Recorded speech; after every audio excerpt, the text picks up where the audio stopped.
Good day, my name is Jone Yañez, and today I'm going to be demonstrating the CPR.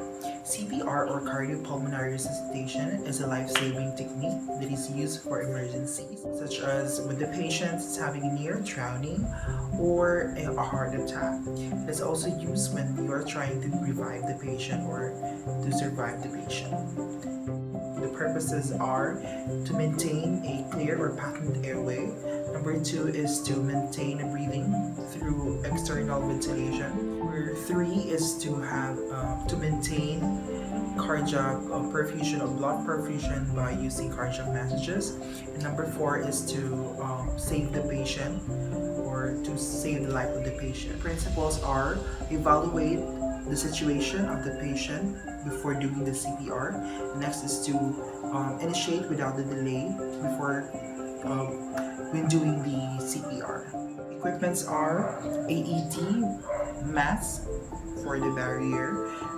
We have the valve mask and of course gel for defibrillation pads.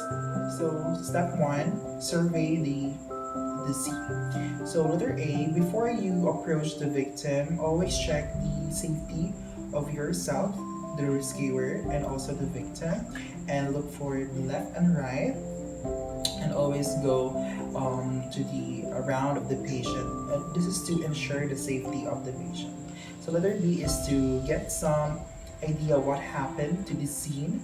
This is to know the cause of the what happened to the patient. And so next is check for unresponsiveness and simultaneously check the breathing of the victim. So letter A, kneel beside the victim. The shoulder of the victim should be in between the knees of the rescuer. This is to have the proper positioning of the rescuer and to avoid the over fatigue or the fatigue of the rescuer and to facilitate proper CPR.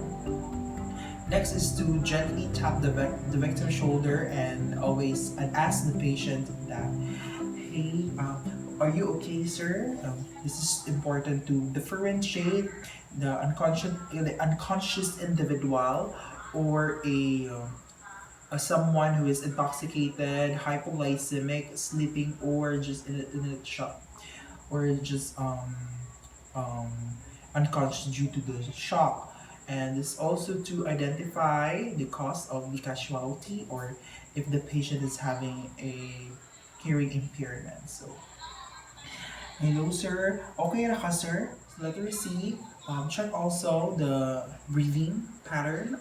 If there is no breathing or there is an abnormal signs of breathing such as gasping, this is to indicate that the patient really needs the CPR, and then it will immediately lead you to, it will immediately indicate to perform the CPR. Okay, so to check. So assuming that the patient is unconscious and having a no sounds of breathing, no signs of breathing.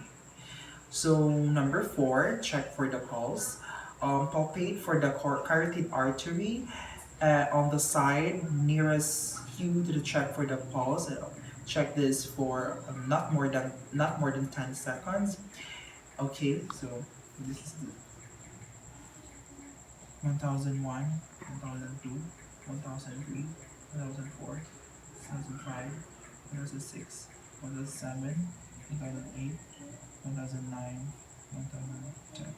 So if there's no pulse, no signs of pulse beating, then you need to proceed now to resuscitate the patient. If there's no pulse, start the chest compression. Perform a 30 effective chest compression and a two breathing of the patient. So I should keep in mind that the rate should be 100 beats per minute and the depth of the compression should be 2 inches. And this is to provide the blood supply for the arteries and the veins and the capillaries. So the hands of the patient should be the head of the rescuer should be placed at the center line of the abdomen or the thoracic cage. So that's it. So letter B, give 2 rescue breaths after 30 compressions. This is to provide maximum blood circulation to coronary arteries and brain. So ready? Okay. 1, 2, 3, 4, 5, 6, 7, 8, 9, 10, 11, 12, 13, 14, 15, 16, 17, 18, 19, 20, 21, 22, 23, 24, 25, 26, 27, 28, 29, 30. And then 2 breaths.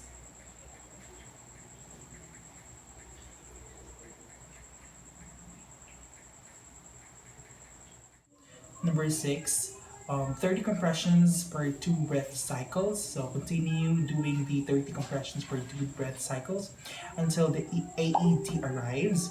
And also the ROSC or the resuscitative efforts are terminated. So this is to provide maximum blood circulation to the arteries and to the blood. So let's assume that this is the AED. So I'm going to place it now.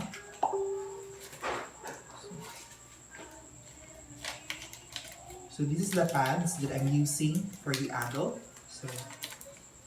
So assuming that I'm gonna be wiping it with the I'm gonna be wiping it with defibrillation paste. So that's it. And I'm gonna be placing it here and there. So I'm gonna be placing it here to the upper left corner and to the lower right corner. Number 7, AED defibrillation. So look for shockable rhythm. For shockable rhythm, give 1 shock and then resume immediately CPR for about 2 minutes. This will the AED will analyze the rhythm of the victim, the heart rhythm of the victims, and it will prompt you to do what's next. So assuming that the patient or the EAD already shocked the patient, so there's already a jerk, and then resume the CPR. 1, 2, 3, 4, 5, 6, 7, 8, 9, 10, 11, 12, 13, 14, 15, 16, 17, 18, 19, 20, 21, 22, 23, 24, 25, 26, 27, 28, 29, 30.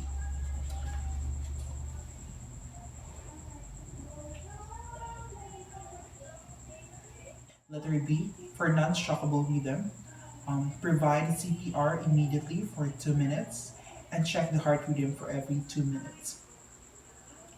And also, this is to provide a maximum blood circulation to the arteries.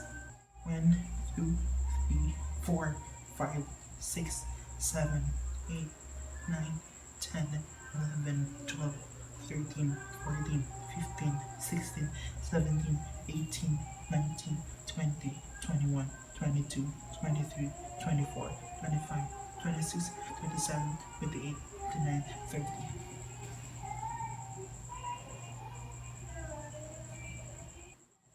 1001, 1002, 1003, 1004, 1005, 1007, 1008, 1009, 1010.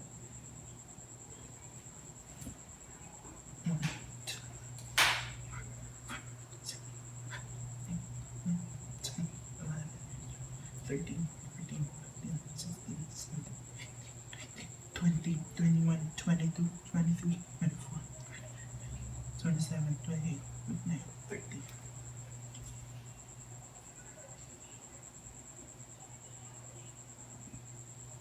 Letter C, continue until the ACLS provider take over. So the victim starts to move. That's when the victim starts to move. The EAD will analyze and will indicate you to start again the CPR or to stop now. To stop because the patient have already the heart rhythm. The EAD already detected heart rhythm. Number eight, recovery position. So if you notice that the patient is already breathing normally, but then again the patient is still unconscious, so try to position the client or the victim to their restore position or the recovery position. This will provide the patient. This will provide the patient or eliminate some physical obstructions such as tongue, since we are aiming for a clear airway, and it will help the gravity to expectorate something in her or in his larynx. And of course, we are aiming for a patent airway for the patient in order the patient to fully recover. So letter B, extend the patient's arms nearest to me, to the rescuer, above the head of the patient. This is to prevent the patient from rolling. Sir, okay na ka, sir? Ato lang ka i-roll, sir, ha? Para dili ka kahulog. Para makaginhawa, naka-ugtaro. Letter C is pull the victim on that side. So you are going to pull the victim to you, towards you. This is to facilitate vomiting, or it will help the client to vomit in order to, it will not cause the client to obstruct the airway or to be choked. So letter D, the position should be stable. So you help the patient or you stabilize the position of the patient. So near a true lateral position with the head dependent on no pressure on the chest to impair breathing. So it should be that the client's positions of the head should not should be clear and should free from any pressure. This is to maintain the patency of airway and to prevent aspiration in a non-trauma patient, in a non-trauma patient, while waiting for the ambulance after patient successfully resuscitated. And lastly, letter E, this is the time when you monitor the patient or the victim. So you should not leave the victim alone while the ambulance has not yet arrived. So this is to ensure the safety of the patient. And thank you so much. That would be all.